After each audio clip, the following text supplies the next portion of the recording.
오전에 이거 진짜 맞아? 이게 뭐지? 라는 생각이 드는 뉴스가 들어왔었는데요. 지금 지상전이 지금 시작이 됐다는 거예요. 지상전이 시작됐다라는 것은 사실상 어떻게 보면 진짜 전쟁이 지금 시작됐다라고 봐도 되는 겁니까? 네, 그런 뉴스들이 나오고 다만 이제 정확하게 말씀드리면 예. 지난밤에 트럼프 대통령이나 캐롤라인 레빗 백악관 대변인은 트럼프 대통령이 크루드족 지도자들과 통화는 했지만 군사작전과 관련해서는 특별히 이렇게 미션을 부탁한 것은 없다는 식으로 한 발 빼는 모습을 보이곤 있어요. 크루드 쪽에서는 미국이 지원 요청했다라고 그렇죠. 지금 이제 얘기를 이게 하고 있는데. 다 여러 가지 복합적인 게 깔려 있어서 그래요. 하나씩 설명해 드리겠습니다. 예. 크루드족을 활용한다는 것은요, 이란 지상전에서 미국의 아주 합리적인 선택이라고 봐요. 그래요? 왜냐하면은요, 미국이 이라크 과거 2003년, 4년 이라크전, 아프가닌전에서 워낙 큰 피해를 봤기 때문에 미국은 자국의 지상군을 이란에 투입하지 않으려 할 겁니다. 그럼 누군가가 그 지상작전을 위해서 투입이 돼야 되는데 그 대상이 현실적으로 크루드족이라는 거죠. 그럼 용병 같은 거예요? 용병이라고 하지 않고 프락시 대리전이라고 하는 거죠. 대리전이요? 예. 그래서 이제 여기 화면에는 아마 이란 지도가 나오기는 좀 어려울 것 같은데요.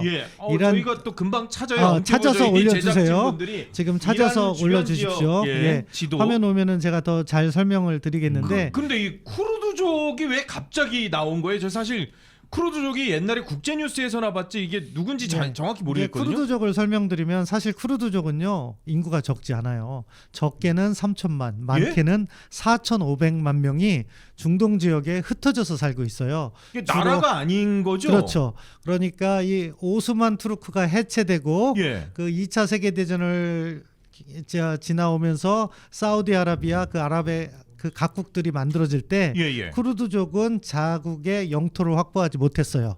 그래서 터키, 시리아, 이라크, 이란 지역에 흩어져서 살고 있는데 그 인구가 3천만, 가장 적게 봐도 적지 않은 인구라고요. 그래서 북한 인구 보다 많다고 봐야겠죠. 그러네요?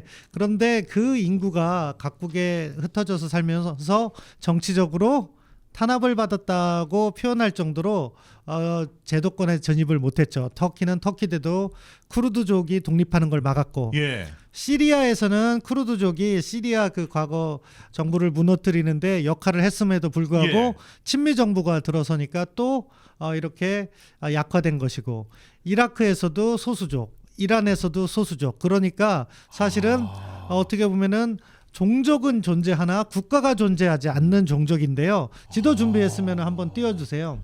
지도 준비가 됐다고 합니다. 이란 주변 지도를 보면서 얘기를 할게요. 저 지도를 말씀드릴게요. 저 이란의 북쪽에 테헤란이라는 수도가 있어요. 카스피해 아래쪽에. 우리 저 강남에 테헤란로 있지 않습니까? 저희가 수도인데 지금 이라크 국경 있잖아요. 이란과 이라크 국경 그쪽 북쪽 지역과 이제 터키 지역의 남쪽 그리고 시리아 지역의 쿠르드족이 가장 많이 살아요. 그런데 만약에 이라크 쪽에서 공격을 한다면 테헤란이 그렇게 멀지 않잖아요. 그러면 이란은 어떻게 해야 되냐? 미국의 공중 공습을 대응하면서도 동시에 지상군 차원에서는 저쪽 이라크 국경 지역을 방어할 수밖에 없어요. 동시에 또 무슨 일이 있냐면은 이란의 동쪽에 북쪽을 보면 투르크메니스탄이라고 있어요. 그 아래쪽에 또 또 계세요.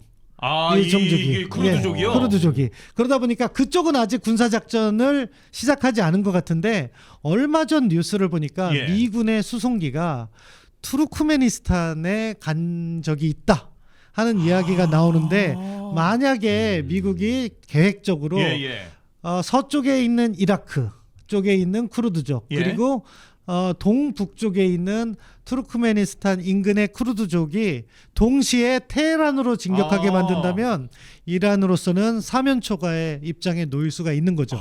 그렇기 때문에 군사적으로는 엄청나게 중요한데요. 트럼프 대통령이 그럼 왜 이거를 갖다가 공개적으로 이야기하지 않고 약간 군사작전 측면에서는 한 발 빼느냐? 정치적으로 민감해요. 왜냐하면은 이란은 시아파가 80%예요. 그런데 쿠르드족은 주로 순위파예요. 그러니까 이란 사람들을 단결하게 만들 수가 있는 거고요. 또 아까 말씀드린 것처럼 터키, 시리아, 예. 이라크에서 다 쿠르드족이 소수 종족이라고요. 그렇기 때문에 그쪽이 단결해서 커지는 것을 견제하려는 심리가 있기 때문에 그런 것들을 복합적으로 조율해내지 못한다면 미국이 쿠르드족을 사용해서 얻는 군사적 이익보다 그 외교적인 손실이 더 클 수 있기 때문에 그래서 상당히 공식 인정을 안 하는 거구나. 조심스럽게 접근하는 원인이 되는 거죠. 그렇기 때문에 지금 상황은 조금 더 관망을 해봐야 되고 쿠르드족 측면의 차원에서는 이것을 우리가 미국의 후원을 얻고 있다는 걸 적극적으로 내세우고 이란과의 전투에서 어떻게 보면은 업적을 쌓고 싶을 거예요. 자기들은 지금 독립국가를 만드는 게 최고 그렇죠. 그걸 기반으로 테니까. 그런 것을 얻어내려고 하는 것이기 때문에 쿠르드 쪽 입장에서는 목소리를 좀 높이겠지만 미국 차원에서는 조금 가급적이면은 목소리를 낮추면서 군사적으로는 실질적으로 활용하면서 미국의 전략 목표라는 것은 1차적으로 누차 밝힌 것처럼 이란의 핵을 포기하도록 만드는 것, 이것을 달성하려고 하는 거죠. 그래서 CIA, 그러니까 미국 정보기관도 자기들이 뭐 관여했다 안 했다 이런 얘기도 안 하고 쿠르드 반군에 대해서 봉기하라. 그러니까 우리랑은 상관없는데 너네들이 지금 봉기해서 이란을 공격해, 뭐 이런 식의 어떻게 보면 약간의 제3자적인 화법을 쓰는 거군요. 너무 미국이 직접 관여하게 되면 국제정치적으로 복합적인 어떻게 부정적인 요소가 발생할 수 있고 미국도 그래서 조심스럽게 접근하고 있다고 봅니다. 야, 이게 리버사이드 1205님께서 슈퍼챗을 보내주셨어요. 뭐라고 보내주셨냐면 이민찬 국민의힘 미디어 특위 부위원장님 응원합니다.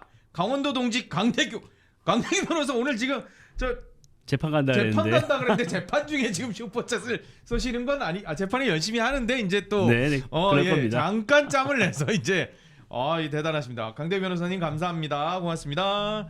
이민찬 부위원장과는 이따가 또 국제정세 이후에 국내 정치 문제들을 좀 자세히 좀 다룰 예정이고요. 이 뉴스가 또 들어왔어요. 차관님, 이란이 군사 충돌을 중단하기 위한 협상 의사가 있다라고 이게 그런 뉘앙스의 기사가 나왔는데 미국은 우리 진행하는 바 없는데라고 아주 단호한 듯한 상황입니다. 이거 휴전의 가능성이 있는 겁니까? 협상의 가능성이? 협상의 가능성은 열려 있지만 미국 입장에서 산발적인 목소리를 수용하진 않을 거예요. 왜냐하면 전투 수행 의지나 역량이 약화되거든요. 지금은 전투에 집중하는 모습인 거고요. 협상이 들어온다 하더라도 지금 아마 그럴 거예요. 지금 이란의 체계적인 리더십은 붕괴됐잖아요. 일단 뭐 하메네이가 죽었으니까 이후에 뭐 그 둘째 아들 무스타파가 후계자가 됐다는 보도도 나오고 있지만 아무튼 조직적인 시스템은 일단 붕괴됐습니다. 그 과정에서 일부 그룹은 미국과 타협을 하려는 그룹도 있을 것이고 그렇지 않고 결사항전하겠다는 그런 사람들도 있을 겁니다. 이때 미국이 갑자기 이란 전체에 영향력이 없는 일부 그룹의 목소리를 들어서 협상을 한다. 이렇게 되면은 전쟁 수행에 지장을 받을 수도 있잖아요. 그렇기 때문에 그런 부분에 있어서 미국은 아직까지는 신뢰할 만한 수준의 정보가 아니라는 판단하에서 정부 공식 입장은 협상 없다 이야기하면서 군사작전에 집중을 할 것이고요. 미군이 혹시 본인들 지상군 쿠르드족을 통한 대리전이 아니라 미군이 직접 들어갈 가능성은 없습니까? 저는 극히 적다고 봅니다. 왜냐하면은 미군이 들어가는 순간 상황은 또 복잡해지고 미군의 피해가 커질 수밖에 없기 때문에 그것은 또 어떻게 연결되냐? 트럼프 대통령의 지지도하고도 연결이 될 거예요. 그렇기 때문에 미국 입장에서는 뭐 과거 이라크 방식으로 이란에 새로운 정부를 세우겠다 하면은 들어갈 수밖에 없겠지만 그렇기 때문에 지금 미국에서 강조하고 있는 것은 레짐 체인지가 목표가 아니다. 군사적인 목표는 핵을 제거하는 것이고 레짐 체인지는 자연스럽게 그러니까 이란 국민들이 스스로 선택할 수 있게 만드는 것이 1차적인 목표라는 메시지가 나오는 이유도 미 지상군이 투입되면은 상황이 더 복잡해지고 피해도 커질 것이고 그때는 정말 이란이 원하는 방식으로 미국이 끌려 들어갈 수도 있다. 그렇기 때문에 지상군 투입은 아직은 가능성이 극히 낮다고 봅니다. 근데 저는 이게 이란의 행태가 좀 이해가 안 가는 게 중동의 다른 주변 국가들이 있지 않습니까? 거기를 막 무차별 공격을 했거든요. 아니 왜 저기까지 공격을 하나? 이스라엘도 아니고 왜 주변 자기들 형제 국가 같은 비슷한 국가들이었을 건데 거길 공격하니까 이 국가들도 화가 날 거 아니에요. 왜 우리를 공격을 해? 해서 그래서 지금 이 중동 국가들이 지금 반이란 전선에 다 들어갈 가능성이 있다라는 분석도 있는데 그건 어떻습니까? 네. 일단 형제국은 아니에요. 아 그래요? 사이가 나빠요. 그러니까 중동 지역에 대부분은 사실은 수니파 국가들인 거죠. 근데 이란은 시아파 국가고 그 종파적인 이유로 또 사이가 안 좋고 대부분은 사우디아라비아의 우방국들이에요. 그래서 카타르 그리고 아랍에미레이트 그리고 바레인, 쿠웨이트, 이라크는 약간 성격이 다르지만 아무튼 또 어떻든 친미 국가이니까 그쪽을 공격하는 이유는 이들을 공격함으로써 어떻게 보면 국제 경제를 악화시키고 이들도 경제적으로 어려워지니까 미국을 야 전쟁 그만해라 이렇게 말리라는 취지의 일종의 물귀신 작전이라고 볼 수 있겠죠. 그런데 사실은 이란의 이런 작전이 저는 성공적이기 어렵다고 봐요. 왜냐하면은 이거를 성공하기 위해서는요, 이란이 어떻게 해야 되냐면은 지속적으로 이 지역을 공격할 수 있는 능력이 있다는 걸 보여줘야 돼요. 그런데 지난 새벽에 댄 케인 미국 합참의장 발표에 따르면 초기보다 전쟁 초기보다 이란의 공격이 거의 80% 가까이 줄어들었다고 했어요. 그렇게나요? 예. 그러니까 일부 산발적인 민간인 피해는 있지만 여전히 이란의 공격 횟수가 줄어들었다는 것은 그만큼 이란이 이들 지역을 공격할 수 있는 역량이 감소했다. 그리고 그것이 사실이라면 앞으로 더 줄어들 것이다. 그렇다면 이들 나라도 이란의 공격에 따라서 미국 보고 전쟁을 그만하라 이렇게 조르기보다는요, 미국 편이 돼서 같이 싸울 겁니다. 물론 이들이 뭐 이란에 공격을 하거나 이란에 지상군을 보내거나 하진 않을겠지만 미군에게 장비를 제공한다거나 하는 부분에 있어서 지원을 하게 되면 이란의 상황은 더 나빠지겠죠. 그러니까 이란이 나름대로 궁여지책으로서 차선책을 선택했다고 보여지는데 그것이 이란이 군사적인 능력을 제대로 보여주지 못함으로 인해서 궁극적으로는 이란에게 손해가 될 가능성이 저는 높다고 봅니다. 결국은 아예 자기들한테 더 안 좋은 자가당착에 빠지는 그런 상황이 될 것이다. 군사적으로 보면은 미국이요, 잠수함으로 이란 군함을 격침했다는데 미국이 2차 대전 후에 어뢰를 사용한 게 이게 처음이라는데 어뢰를 그동안 안 썼나 보죠, 미국이요? 그럼요. 이게 사실은 해군에서 해군끼리 이렇게 교전을 한 경우는 거의 없어요. 그래요? 예. 그만큼 전면전이 아니면은 어렵거든요. 보세요. 뭐 전에 뭐 미국이 중동에 아프가니스탄이나 이란 할 때 그쪽은 뭐 내륙이기도 했지만 해전은 거의 없었던 것이고 베트남전도 베트남 내부에서의 전쟁이지 해군이 사용되지 않았어요. 베네수엘라도 사실은 마두로 대통령을 체포하는 작전이었지 해군끼리 전면 충돌은 없었던 거예요.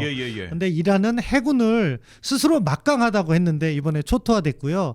이번에는 뭐 미국이 어떻게 보면 어뢰까지 공격을 하면서 이렇게 이란 해군을 침몰시켰는데 그만큼 미국도 이란만큼은 제대로 이번에 전쟁에서 압도함으로 해서 중동 지역에서의 불씨를 제거하겠다 하는 강력한 의지를 피력한 것이라고 봐요. 이 어뢰라는 게 그 정도의 의미가 있는 거예요? 어뢰가요. 어뢰가 치명적이거든요. 해군은요. 굳이 그러니까 물 위로 드러난 거를 공격해서는요 가라앉지가 않아요. 어디를 그래요? 공격해야 되냐? 수면 아래를 공격해야지 물이 들어가서 침몰되기가 쉽거든요. 전쟁 영화 같은 거 보면은 뭐 자기들끼리 배끼리 막 이렇게 포 쏘고 그러는데 그거보다는 치명적인 건 어뢰예요. 어뢰 한 방이면은요. 제대로 된 어뢰 한 방이면 항공모함도 잘못하면은 위험해질 수 있어요. 그 정도예요? 그렇기 때문에 어뢰가 치명적인 거고 그런데 이제 미국으로서는 자국의 피해를 받지 않는 선에서 이 문제를 갖다가 조기에 해결하기 위해서 어뢰를 사용한 것 같아요. 그렇기 때문에 뭐 2차 세계대전 이후 처음 어뢰를 사용했다는 보도가 나오는 것 같은데 아무튼 그만큼 미국이 이번 이란 공격에 정말로 미국의 전력을 다하고 있다. 그런 모습을 볼 수 있겠습니다. 그러니까 미국이 마두로를 어떻게 보면 제거하거나 하메네이를 제거하는 것들은 최고 지도자들만 제거하는 것이지 지상군도 투입을 뭐 물론 크루드족입니다만은 지상군이 대리전으로 들어가고 있고 또 해군까지 어뢰까지 사용했다라는 것은 그만큼 이란에 대한 강한 의지를 보이고 있다라는 것으로 읽으면 되는 거예요. 예, 그렇죠. 예, 아무튼 이번 기회에 이란의 군사 능력을 제거하고 예. 핵 능력까지 제거하는 것이 1단계 목표고요. 그런 과정에서 타협을 한다 하더라도 이란의 민주 선거라든가 이런 것을 갖다가 보장받음으로 해서 네. 궁극적으로는 뭐 레짐 체인지 이야기는 하고 있지 않지만 이란에 보다 민주적인 정부가 들어서게 하는 것이 예. 미국의 장기적인 기획이라고 생각해요. 이란의 군사력은 어느 정도 수준이에요? 재래식 군사력은 사실은 중동 최강이라고 했어요. 중동 최강요? 뭐 2,500발의 미사일 예. 그리고 수백 개에 달하는 드론 예. 이런 것들을 갖고 있어서 사실은 이란은 함부로 볼 수 없는 예. 군사력을 갖고 있다 이렇게 평가를 했는데요. 예. 그런데도 그게 군사력의 세대가 다르다고 해야죠. 이란은 어떻게 보면은 3세대나 4세대 군사력을 가졌는데 예. 미국은 5세대나 6세대 군사력을 갖고 있는 거예요. 이렇게 세대가 제너레이션이 다른 전쟁은요. 예. 어느 쪽에 일방적인 승리로 귀결될 수밖에 없어요. 지금 저희는 그것을 목격하는 과정에 있는 거고요. 예. 다만 이제 지상군과 같은 경우에는요. 그 사이에 있는 4세대 전쟁이라고 그래서 예. 이거는 뭐냐? 어떻게 보면은 민간인이나 게릴라 예. 이런 걸 동원해 가지고서는 상대의 정규군을 괴롭히는 그런 것들이 아직도 유효하기 때문에 예. 미국도 지상군을 투입하면 인명 피해가 많이 날 수밖에 없다. 그거를 너무나도 미국도 잘 알기 때문에 지상군 투입은 억제하고 있는 거죠. 이란은 주 무기가 3세대, 4세대. 그렇지만 미국은 5세대, 6세대. 그런데 지상전이나 이런 것들은 4세대 전쟁으로 갈 수밖에 없기 때문에 군사력이 아무리 미국이 우위라 하더라도 미국도 피해를 볼 수밖에 없는 상황. 그렇죠. 그래서 이 지상전이나 이런 것들은 미국의 입장에서도 최대한 피하려고 하는 예. 군사력의 근데 절대 비교가 아무리 중동에서 이란이 최고라고 해도 그러니까 우리 휴대전화로 보면은 그러니까 3G, 4G라고 5G하고 이게 다른 거하고 완전히 저기는가 보네요. 그렇죠. 그렇게 제너레이션이 다른 무기 체계는요. 예. 그러니까 옛날에 저희가 흔히 전투 역량 평가를 할 때 어느 나라에 탱크가 뭐 100대가 있고 예, 다른 예. 나라에 50대가 있으면 예. 이 다른 나라의 전차가 훨씬 압도한다 하더라도 이쪽에 100대가 사라질 때 이쪽 성능이 뛰어난 전차도 한 20대는 파괴될 거다 이렇게 생각하잖아요. 예, 그렇죠. 그런데 이쪽은 50대가 보존되는 상태에서 상대의 100대를 무력시킬 수 있는 거죠. 제너레이션이 다르다면 그만큼 미국과 이란의 군사 역량은 차이가 나는 건데 그러니까 100대 0이 되는 상황이 된다는 그렇죠. 거예요? 쉽게 설명하면요. 예전에 F-22 그러니까 예. 미국이 자랑하는 F-22 전투기가 뜨면은 뭐 다른 일반적인 전투기를 수십 대를 격추시킬 때 한 대도 격추 안 당한다는 게 그렇게 제너레이션 차이를 말하는 거고 다만 4세대 전쟁을 이야기한 예, 거는 예. 지상군이 투입하면요. 값비싼 첨단 무기로 피해를 보는 게 아니에요. 소위 말하는 로드사이드 밤. 예. 길거리에 있는 즉석 폭발물 터져서 예. 인명 피해를 보고 하기 때문에 지상군 투입이 그만큼 어려운 거죠. 이 이란하고 북한하고 군사력을 비교하면 어떤 정도입니까? 재래식 군사력 역량에서는 이란이 더 낫다고 볼 수 있겠지만 이란이 더 우위예요? 그렇지만 핵이 있기 때문에 예. 북한과 이란은 비교할 수가 없는 거예요. 어허. 제가 최근에 일부러 이 상황을 설명드리기 위해서 예. 여기저기 이렇게 자리하면서 많이 말씀을 드리고 있는데 네. 많은 질문이 이란과 북한을 비교하는 건데요. 예. 핵무기를 가지고 있고 없고는요. 아까 제가 제너레이션이 다른 무기 체계를 설명드린 것처럼 그렇죠. 상황이 전혀 다릅니다. 아. 북한에 대해서는요. 선제 공격이든 참수 공격이든 우리가 먼저 할 수는 없는 상황이에요. 왜냐? 예. 북한에서 날라오는 미사일 우리가 지금 이란 전쟁에서 보는 것처럼 한 90%를 제거할 수 있다고 하잖아요. 예, 예. 그런데 제거되지 않은 10%의 핵무기가 장착된다면 인명 피해는 수십만 이상이 나는 거예요. 예, 예. 그렇기 때문에 그 리스크를 감수할 수가 없는 거죠. 음흠. 전쟁을 갖다가 준비하는 군 측에서 이 전쟁을 기획할 때는요. 예. 항상 감수할 수 있는 피해가 어느 정도까지인가도 이렇게 다 계산을 해요. 아. 그래서 아마 미국도 이 이란을 공습할 때 지금 지금 상황에서 미국이 공지전으로 전쟁을 전개할 경우 예. 자신들이 입는 피해도 나름대로 산정을 했고 아. 그렇기 때문에 트럼프 대통령이 최초기에 그러니까 지난 주말쯤에 이야기한 것은 미군의 피해도 따를 것이다. 예. 그것은 그런 보고를 받았기 때문이에요. 아. 이러한 감수할 수 있는 리스크가 아마 지금 미국은 그 단위가 수십 명에서 수백 명일 뿐일 거예요. 예. 그렇기 때문에 이란에 대한 공습을 단행한 거죠. 그런데 북한을 그것을 전제로 해서 북한에 대한 군사적 공격을 얘기하면요. 우리가 감수할 수 있는 피해 리스크 위험이요. 잘못하면은 수십만이 될 수 있어요. 그렇기 때문에 북한을 우리가 무력으로 공격하는 것은 저는 불가능하다고 봐요. 다만 네. 그렇기 때문에 지금 미국이 이란 문제를 해결하는 것이 전략적으로 중요하다. 왜 그러냐면은 결국 북한을 우리가 군사적으로 해결하지 못한다면 네. 외교나 경제적으로 해결해야 되는데 이란 핵과 북한 핵이 동시에 병존하면 집중력이 분산되잖아요. 그렇겠죠. 예. 그럴 경우에는 북한 핵 문제는 놔두고 이란 핵 문제를 더 중시할 수밖에 없어요. 예. 왜 그러냐? 북한은요 전략적인 가치가 없어요. 그렇죠. 거기가 기름이 나요. 예. 아니면 주요 광물이 뭐 있다고 하지만 캐기도 힘들 이란은 거예요. 기름도 예. 나지 호르무즈 해협으로 그렇죠. 선박도 다니지. 그렇기 때문에 항상 이란 문제를 우선시해야 되는 거예요. 미국 입장에서는. 그런데 이란 문제가 해결되면 어떻게 돼요? 그럼 북한으로 이제 북한 모든 하나 것들이. 남는 거예요. 그리고 동시에 이란 문제가 해결되면 미중 관계에서도 영향을 미쳐요. 왜냐하면은 중국이 사실은 이란과 관계가 좋고 중국이 이란산 원유를 갖다가 수입하고 예. 또 나아가서 그거 결제를 사실 페트로 달러라고 그래서 원유 결제는 달러, 미국의 달러로만 하게 돼 있는데 예. 중국이 페트로 위안 결제 시스템을 도입하려고 하는 거죠. 이런 것들이 중국 돈으로? 사실은요 패권 경쟁의 일부로서 작동하는 거예요. 그런 부분을 갖다가 미국이 억제함으로써 대중국 우위를 갖다가 점할 수 있게 되고 예. 그럼 그것은 중국의 대북 정책에도 영향을 미칠 수 있는 거예요.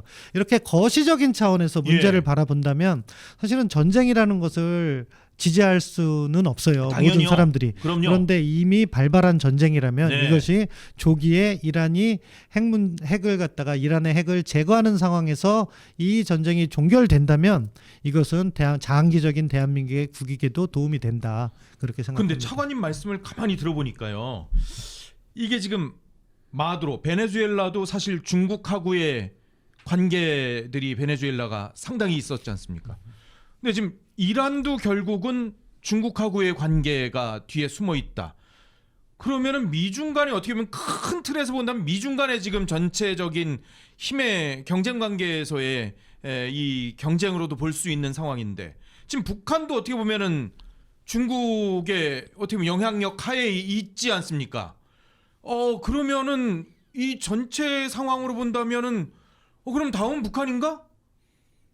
그냥 단순한 생각으로는 그런데 저의 너무 단순한 생각이죠. 다음은 북한인데 예. 군사적 옵션은 아닐 거예요. 예. 그렇게 국제 정세 전반적으로 보면 이란 공격은 물론 이란의 핵 개발이 촉발한 거고 그게 근본적인 원인은 있지만 예. 미국의 대전략 차원의 고려에서는 비핵화 문제 해결, 중국에 대해서 전략적 우위를 점하는 거, 예. 그리고 장기적으로 나가면 북한 핵 문제, 지금 주요 고려 사항은 아니지만 거기에도 긍정적인 영향을 미칠 것이다. 그렇기 때문에 사실은 북한 문제와 관련해서도 예. 함의가 있는 거죠. 아.